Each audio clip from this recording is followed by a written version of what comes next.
जय महाकाल। आद्यकाली शक्ति साधना केंद्र में आपका स्वागत है। जीवन में कई बार मनुष्य के अपने जीवन में ऐसे तनाव उपस्थित हो जाते हैं जिनके माध्यम से वो मानसिक रूप से परेशान रहने लगता है, उसे अकेलापन अनुभव होने लगता है। पुरुष स्त्री दोनों के साथ ऐसा संभव होता है। ऐसी स्थिति में हमारे ऋषि मुनियों ने गृहस्थों के लिए और साधकों के हित में कुछ ऐसी साधनाएं जिन्हें सौंदर्य साधना कहा गया है। तो यहाँ सौंदर्य साधना का अर्थ अप्सरा साधना से है। सौंदर्य साधना में हालांकि गंधर्व कन्या साधना, यक्षिणी साधना, परी भी एक तरह की सौंदर्य साधना के अंतर्गत आने वाली शक्ति साधना है, अमल है। लेकिन सौंदर्य साधना में अभी हमारा विषय है अप्सरा साधना।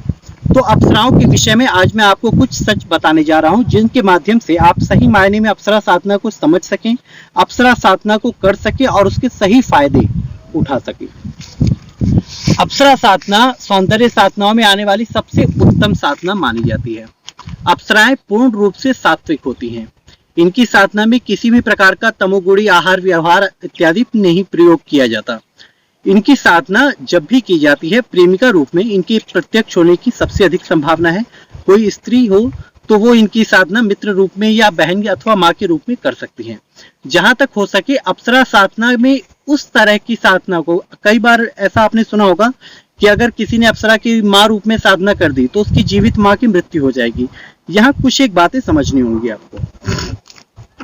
दो माओं में ज्यादा विवाद नहीं होता, दो बहनों में ज्यादा विवाद नहीं होता, दो पत्नियों में हो जाएगा। प्रेमिका रूप में अथवा पत्नी रूप में नहीं आपके साथ वो चीज होनी चाहिए, अन्यथा ये आपके लिए नुकसानदेह हो जाएंगी। इसके अलावा यदि आप इनकी साधना मित्र रूप में करें अथवा बहन या माँ के रूप में करें तो बेशक आपकी बहन और माँ हो, फिर भी आपकी साधना में उनके ऊपर, उनके शरीर पर कोई फर्क नहीं पड़ेगा, कोई बुरा प्रभाव नहीं पड़ेगा। लेकिन जहां तक हमारे जीवन में अप्सरा साधना का प्रश्न है तो ये कमी को, एक खालीपन को दूर करने के लिए आ रही है। तो जहां खालीपन होगा उसे आप भरेंगे। मान लीजिए किसी की बहन नहीं है और उसे लगता है कि एक मेरी बहन होनी चाहिए, तो उसके जीवन में बहन को लेकर के खालीपन है। उस स्थिति में उस खालीपन को भरने के लिए वो किसी यक्षिणी अप्सरा की साधना इत्यादि कर सकता है, वो खालीपन उसका भर जाएगा। अब अप्सराएं अगर चाह लेंगी तो दूसरी अप्सरा को ला देना, अन्य अप्सराओं के दर्शन करा देना, आपको देवलोक तक में ले जाना, ये इनके लिए संभव है। ये लेकर के आपको जा सकती है।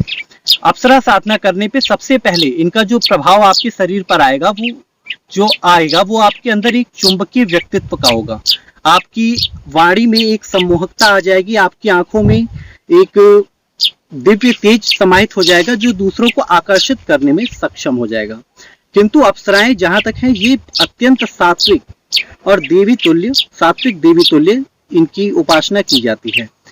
जब आप इनकी साधना प्रेमिका रूप में कर रहे हैं तो आपके लिए भी वफादार होना जरूरी है कि कोई और प्रेमिका आपकी नहीं होनी चाहिए, अन्यथा ये आपकी प्रेमिका के लिए विशेषकर कष्टप्रद सिद्ध हो जाएंगी। दूसरी बात, अप्सरा साधनाओं में जब भी आप अप्सरा साधना को करते हैं तो इनकी साधना एकांत कक्ष में होनी चाहिए, जहां आपके अलावा किसी और को महसूस न कर सकें, किसी अन्य की। ऐसा नहीं कि कई बार हमारे बगल के कमरे से आवाज आ रही है और हम अपने कमरे में बैठ के अप्सरा साधना कर रहे हैं, तो उस आवाज के कारण आपकी साधना पे प्रभाव पड़ेगा। आपकी साधना में किसी प्रकार की ध्वनि नहीं होनी चाहिए, क्योंकि हमारा शरीर, जैसा कि मैंने पिछली वीडियो में बताया है कि हमारा शरीर उस शक्तियों को महसूस करेगा जो उसके स्थूल शरीर से बाहर घटित होंगी, उसके सूक्ष्म शरीर में घटित होंगी। उसके स्थूल शरीर में घटित होने वाली चीजों को वो नहीं समझ कर, उनका उसे आभास नहीं रहेगा। लेकिन जो चीजें उसके सूक्ष्म शरीर में घटित हो रही हैं उसके माध्यम से उसका अप्सराओं से प्रथम जुड़ाव होगा।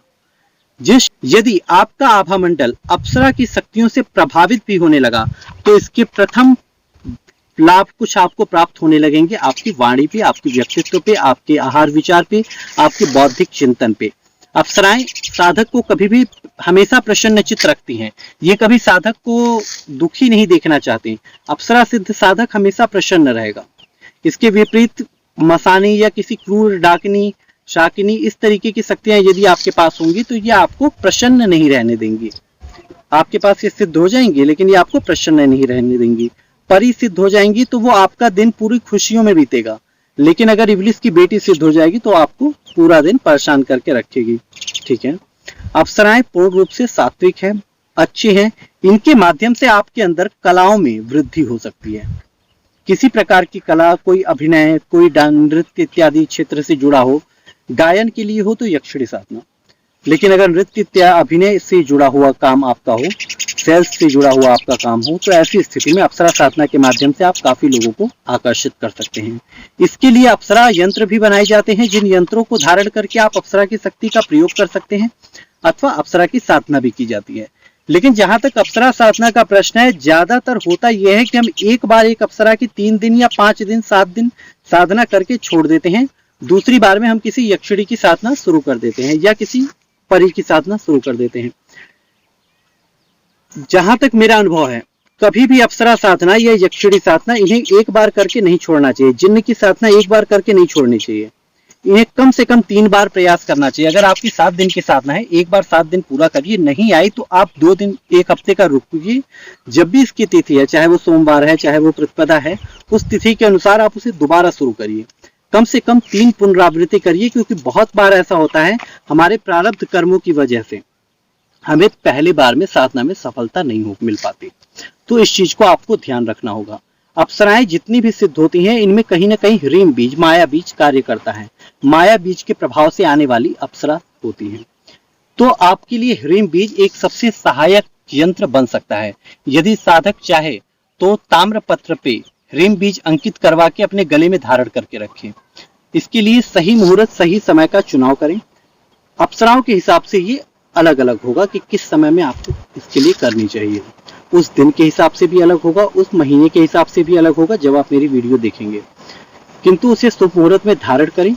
ह्रीम बीज अंकित होने से एक चुंबकीय प्रभाव अप्सरा योनियों तक हमारा पहुंचता है और वो हमारे से जल्द शीघ्रता से जुड़ती हैं।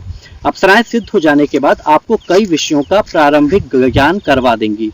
कोई घटित होने वाली घटना आपको स्वयं वो आकर बता देंगी अथवा आपको संकेत कर देंगी, आपको सचेत कर देंगी। जीवन में किसी प्रकार की दुर्घटना इत्यादि के विषय में, बीमारी अथवा मृत्यु के विषय में ये आपको जानकारी देंगी। ये जानकारियां गलत शक्तियां भी देंगी, डाकिनी भी ये जानकारी आपको देगी, लेकिन वो आपको उपाय गलत करवाएगी, जबकि ये शक्तियां आपको कभी गलत रास्ते पे चलने ही नहीं देंगी, आपको बचा के सुरक्षित रखेंगी। अब विषय आता है कि अप्सरा प्रत्यक्ष हो जाती है? बिल्कुल हो जाती है।